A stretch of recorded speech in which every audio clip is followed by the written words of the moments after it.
The apartment is quiet tonight, not silent, just still. A soft jazz record turns slowly somewhere in the background. Low trumpet, gentle piano, warm and distant. The city outside glows through the window, rain catching the streetlights below, cars passing slowly through the wet midnight streets. She sits alone near the lamp, one leg crossed over the other, silk robe falling softly around her knees. A cigarette burns slowly between her fingers, thin smoke curling lazily upward. The ice in her glass shifts quietly as she lifts it, then sets it back down. The clock reads 12:14. Too late for visitors, too late for apologies. She leans back deeper into the chair, eyes drifting toward the rain, trying not to think about him again tonight. And then the telephone rings, sharp in the quiet apartment. Once, twice. She stares at it for a moment, almost frozen, as if hearing his voice before she's even answered. The ringing continues. Slowly, she reaches forward, fingertips brushing the receiver, hesitating just slightly before lifting it. Hello? A pause. Static hums softly between the line, and then his voice, low, tired, familiar. I didn't think you'd answer. She closes her eyes briefly, breathing in slowly through her nose. Neither of them speaks for a second, just the sound of rain and the quiet crackle of the line between them.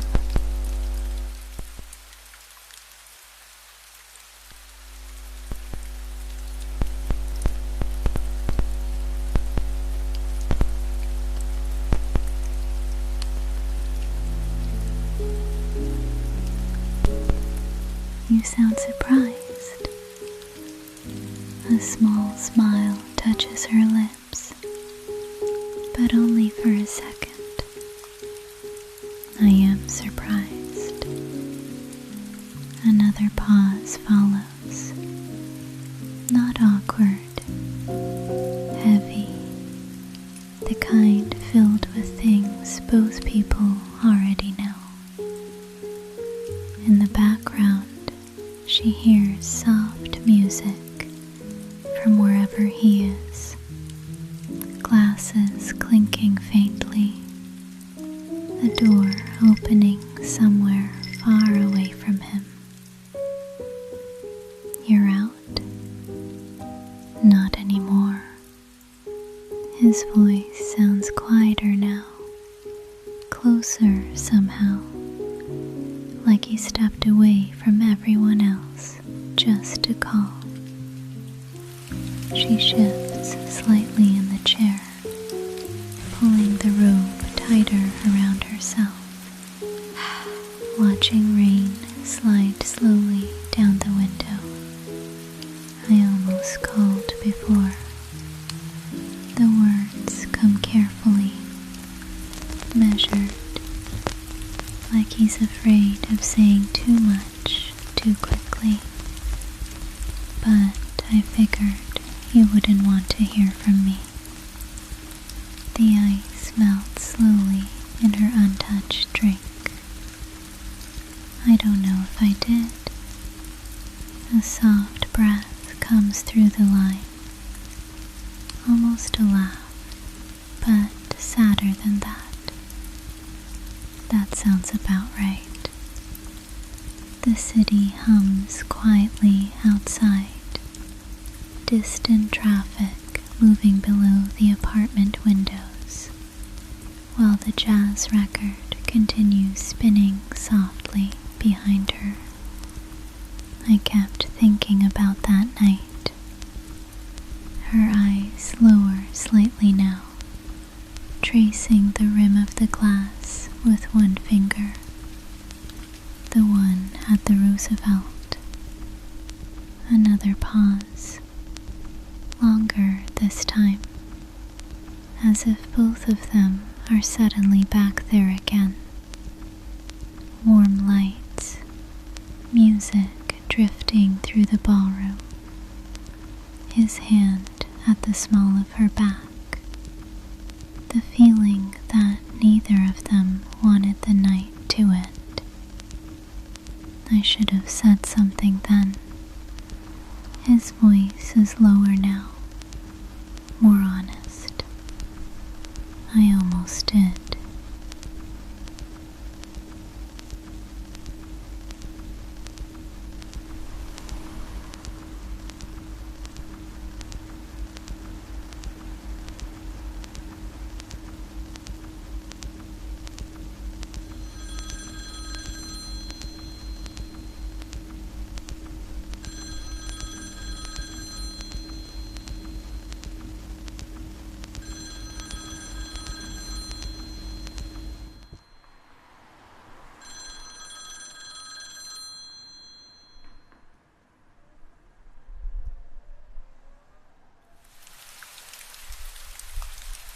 Rain taps softly, harder against the windows now.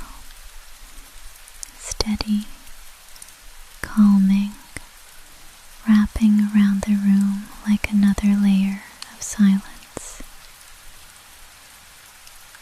What stopped you? The question leaves her quietly before she can stop herself. For a moment, all she hears is the soft static of the telephone line.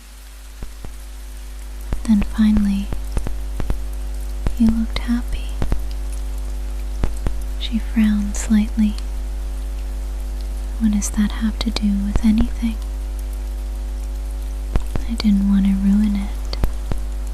The words settle slowly between them, heavy enough that neither speaks afterward. She leans her head gently against the chair, eyes drifting closed for a second. The lamp beside her casts a warm golden glow across the room, soft against the dark blue midnight beyond the windows. You disappearing ruined it anyway. Her voice is calm, but quieter now, more vulnerable than before. On the other end of the line, she hears him exhale slowly. I know. The honesty in it catches her off guard. No excuses, no charm, just truth. I thought staying away would make it easier. A small laugh escapes her this time, soft, disbelieving. It didn't. No. Another pause, and then, I still think about you constantly.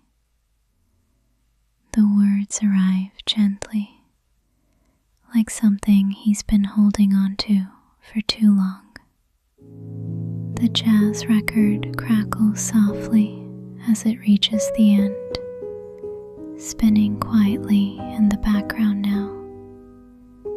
neither of them moves to interrupt the silence, because suddenly everything feels suspended, like the entire city disappeared around them, leaving only this call, this moment, this voice she tried very hard to forget.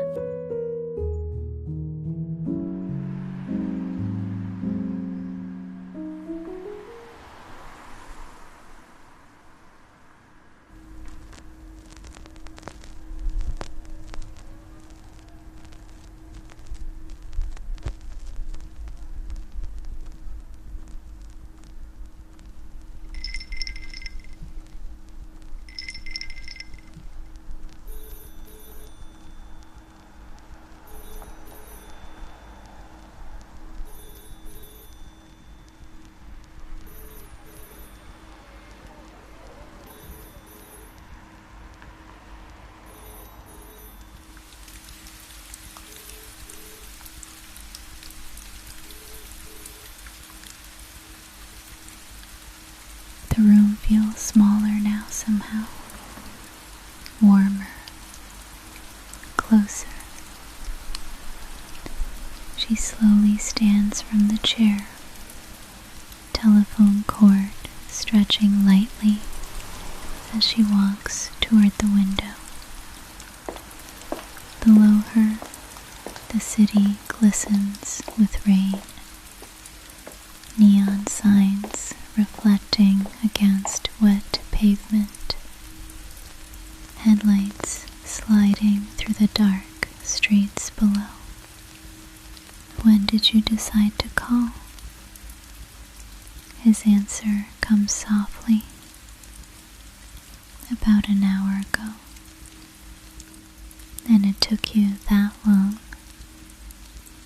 A quiet laugh finally reaches the line. Real this time. I picked up the phone 3 different times. She smiles before she can stop herself. Outside, thunder rolls softly in the distance. I thought maybe you'd forgotten me. The confession slips out quietly, almost too quietly, but he hears it. I couldn't. Immediate. Certain. She closes her eyes briefly again, fingers tightening slightly around the receiver. The rain continues against the glass, steady, endless, while somewhere downstairs, a taxi passes slowly through the street below. I don't know what happens now. Neither do I. His voice lowers slightly. But I know I couldn't keep pretending I didn't miss you. The words linger in the quiet apartment, soft, honest, dangerous in the way truth always is. She leans lightly against the window frame, watching the city glow beneath the rain. And for the first time all night, she doesn't feel alone anymore. The line stays open between them, neither wanting to hang up first, neither ready to let the night end.